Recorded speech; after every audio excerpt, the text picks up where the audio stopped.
chouchous, j'espère que vous allez bien, que vous avez passé un bon week-end. On se retrouve, c'est mardi, nouvelle vidéo. Alors ce sera assez court, mais vous allez retrouver toutes mes astuces beauté donc pour camoufler les cernes. Comme vous le voyez dans le titre, il y en a marre des cernes. Comment les camoufler? Je vous dis tout dans cette vidéo.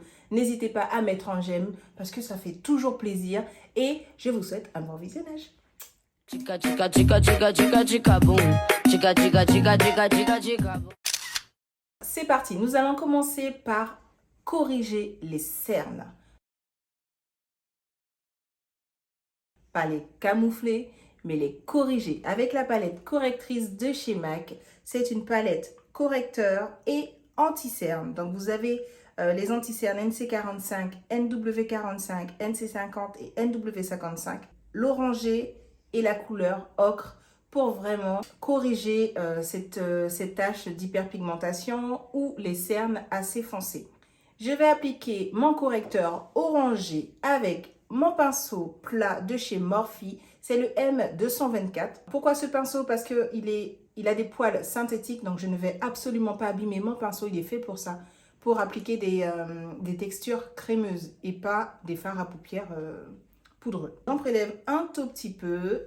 Allez-y mollo parce que c'est hyper orangé, donc hyper pigmenté.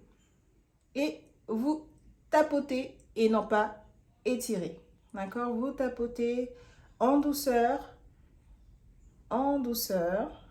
Donc pourquoi en douceur? Parce que c'est vraiment une zone très délicate et très sensible.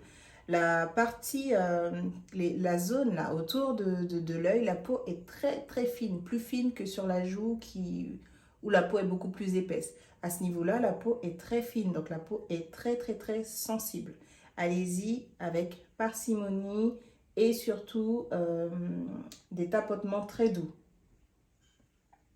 Donc pour vous décrire un petit peu ma cerne ne se limite pas qu'au bas de mes yeux. Ça va vraiment au-dessus en fait du coin interne des yeux. Donc je n'hésite pas à y aller, à faire remonter la matière au niveau du haut de mon œil, donc en coin interne. Et là aussi, allez-y vraiment mollo. D'accord? Si vous trouvez que vous avez trop de matière, n'hésitez pas à tapoter avec les doigts. Il ne faut pas en mettre beaucoup parce que juste après, vous allez mettre votre fond de teint et vous allez mettre votre anti-cerne.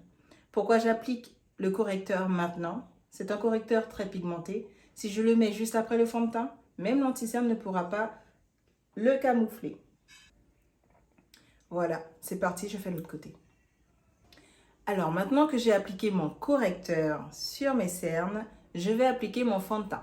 Attention, cette partie-là, appliquer le correcteur, ce n'est pas une obligation. Vous n'êtes pas obligé d'appliquer votre correcteur pour dissimuler vos cernes. Vraiment, c'est facultatif.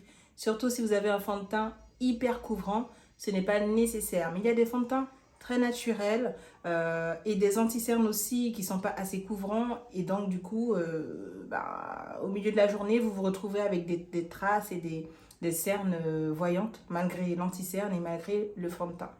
Donc, pour celles qui ont des fonds de teint très naturels, très liquides et pas assez couvrants, n'hésitez pas à appliquer un correcteur juste avant votre fond de teint et un anti-cerne par-dessus.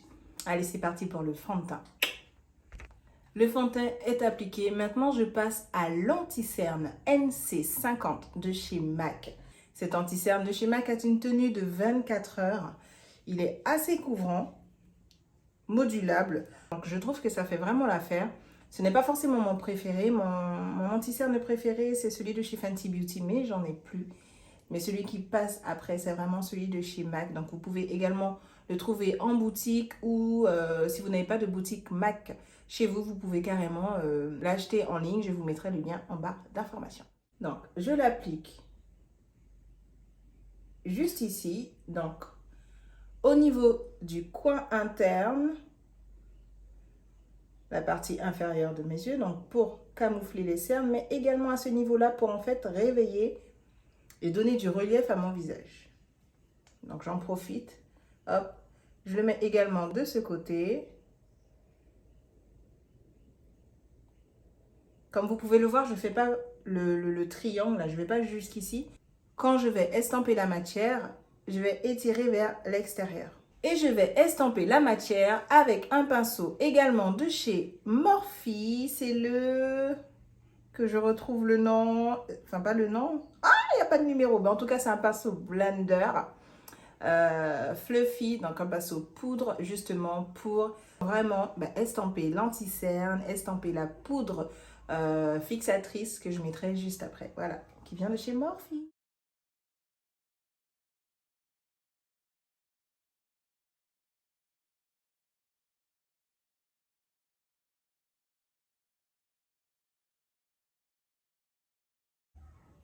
J'en profite pour l'appliquer sur les paupières. Bon, vous savez déjà, hein, dès qu'on met de l'anti-cerne sur la paupière, c'est également pour uniformiser le teint, mais il va nous servir à appliquer notre fard à paupières, donc l'utiliser comme base à paupières.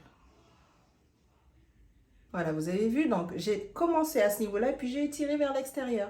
Donc, on n'est pas obligé d'avoir une tonne d'anti-cerne sous les yeux pour vraiment donner cet effet d'highlight, cet effet de lumière au niveau du visage. Voilà, je remonte vers le coin interne. Vraiment, le coin interne, du coup, c'est vraiment une zone clé pour réveiller le visage et pour avoir cet effet de visage lumineux, de regard éclatant. Ça fait tout de suite moins fatigué, vraiment. On poursuit avec la poudre fixatrice de chez Fenty Beauty. Donc, pourquoi celle-ci?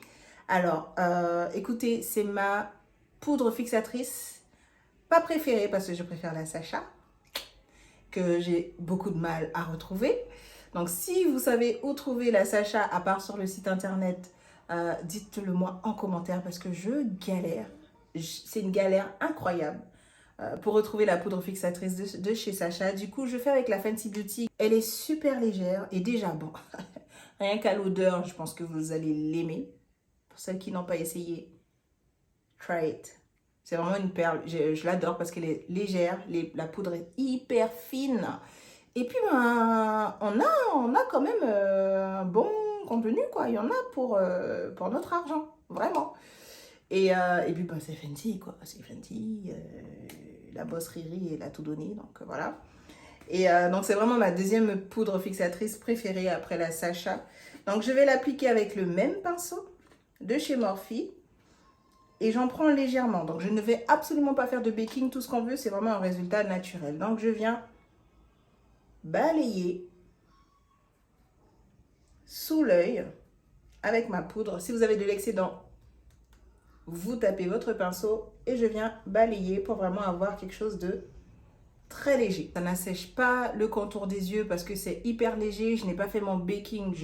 Alors, le baking, c'est quand on prend énormément de poudre fixatrice et qu'on dispose sous l'œil et on laisse poser.